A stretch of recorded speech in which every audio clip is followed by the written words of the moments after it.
झांसी में पुलिस का बदमाशों के खिलाफ लगातार एक्शन जारी है। कोतवाली पुलिस ने पिता की हत्या कर बेटे को पीटकर घायल करने वाले बदमाशों का देर रात एनकाउंटर कर दिया।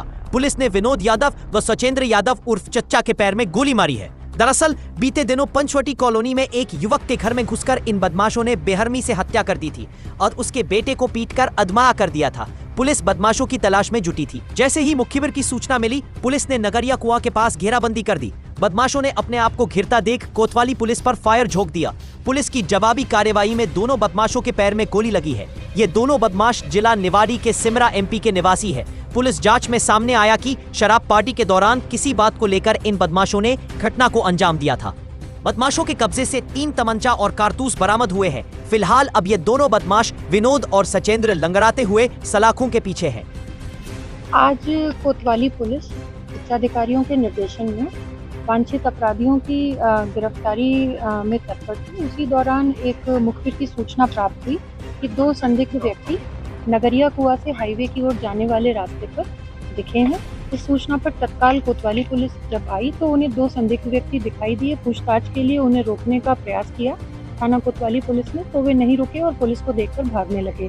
इस पर पुलिस ने उन्हें पुनः रोकने का प्रयास किया तो उनके द्वारा पुलिस पर जान से मारने की नीयत से फायर कर दिया गया। इसके जवाब में पुलिस ने आत्मरक्षार्थ फायरिंग की, जिसमें दोनों व्यक्तियों के पैर में गोली लगी।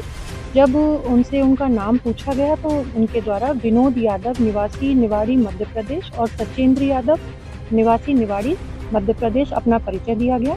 प्रारंभिक पूछताछ में उनके द्वारा अभी विगत दिनों एक कोतवाली क्षेत्र के अंतर्गत ही थाना कोतवाली के अंतर्गत पंचवटी कॉलोनी में एक घर में घटना हुई थी, जिसमें घर में घुसकर एक व्यक्ति को मार दिया गया था तथा उसके बेटे को घायल कर दिया गया था।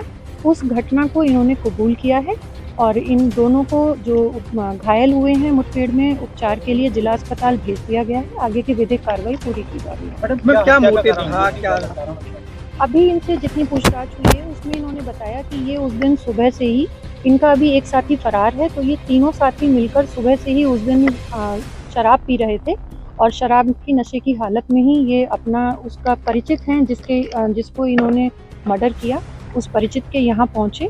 फिर वहाँ उसके घर जाकर भी इन्होंने शराब पी और फिर अचानक बातचीत में किसी बात में इनका आपस में जब हाथापाई होने लगी तो उस दौरान इन्होंने पिता को बचाने के लिए, उसका बेटा आया और उसी दौरान पिता को इनके द्वारा हत्या कर दी गई और बेटे को घायल कर दिया। क्या मुर्गा दारू पार्टी भी हुई वहाँ?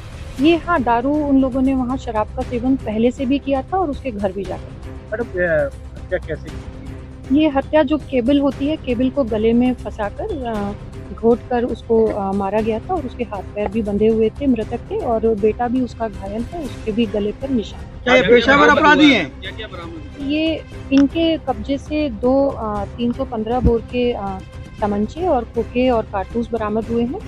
पहले से ये क्रिमिनल हिस्ट्री है इसमें? अभी विनोद यादव की क्रिमिनल हिस्ट्री हम देख रहे हैं, लेकिन अभी जो पता चला है सचिंद्र यादव नाम के व्यक्ति का आपराधिक इतिहास अभी हमें पता चला है। घटना के 4 दिन हो गए, बेटा चश्मदीद है।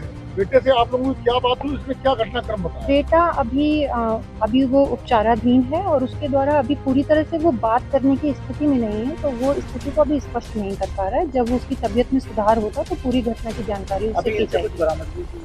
हाँ, इनके कब्जे से 2 तमंचे और कुछ कारतूस और खोखे बरामद। क्या माना जाए, बेटा खतरे से बाहर है? हाँ, डॉक्टर्स उसका लगातार इलाज कर रहे हैं। फिलहाल डॉक्टर उसकी स्थिति को स्टेबल बता रहे हैं और हम लोग निरंतर लूट की बात आ रही थी, लूट का कुछ ऐसा नहीं। अभी तक जो इनसे प्रारंभिक पूछताछ में जो इन्होंने कबूल किया है तो ये शराब के नशे की ही बात है कि इन्होंने दिन भर वहाँ शराब पी थी, उसके घर भी जाकर थी और फिर अचानक वो इनमें आपस में बात हुई। झांसी से जसवंत ठाकुर की रिपोर्ट।